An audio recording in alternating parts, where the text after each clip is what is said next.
IPL 2024નું 15 દિવસનું schedule જાહેર. ચેન્નઈ અને બેંગ્લોર વચ્ચે રમાશે ઓપનિંગ મેચ. ચેન્નઈની ટીમ રેકોર્ડ 9મી વખત કોઈપણ આઈપીએલ સિઝનની પ્રથમ મેચ રમશે. IPL 2024 schedule. આઈપીએલની 17મી સિઝનનું શેડ્યુલ જાહેર કરવામાં આવ્યું છે. હાલમાં 21 મેચોનું શેડ્યુલ જાહેર કરવામાં આવ્યું છે. આઈપીએલ 2024ની પ્રથમ match defending champion Chennai super kings અને રોયલ ચેલેન્જર્સ બેંગ્લોર વચ્ચે 22 માર્ચના રોજ રમાશે. આ મેચ ચેન્નઈ સુપર કિંગ્સના હોમ ગ્રાઉન્ડ એમએ ચિદમ્બરમ સ્ટેડિયમમાં રમાશે. હાલ 7મી એપ્રિલ સુધી રમાનારી મેચોનું જ શેડ્યુલ જાહેર કરાયું છે. બાકીની મેચો લોકસભા ચૂંટણી પછી જાહેર કરાશે.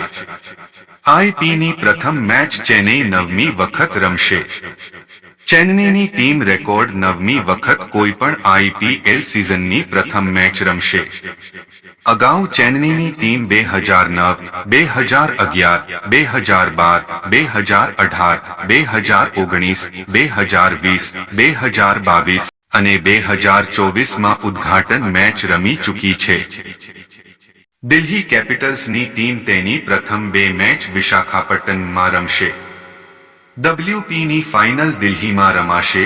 તે પછી તરત જ આઈપીએલ માટે મેદાન તૈયાર કરવામાં સમય લાગશે. આ કારણોસર દિલ્હીની પ્રથમ 2 મેચ વિશાખાપટ્ટનમમાં યોજાશે. લોકસભાની ચૂંટણીને પગલે સંપૂર્ણ શેડ્યુલ જાહેર નથી કરાયું. દેશમાં આ વર્ષે યોજાનારી લોકસભા ચૂંટણીને કારણે આઈપીએલનું સંપૂર્ણ શેડ્યુલ જાહેર કરાયું નથી.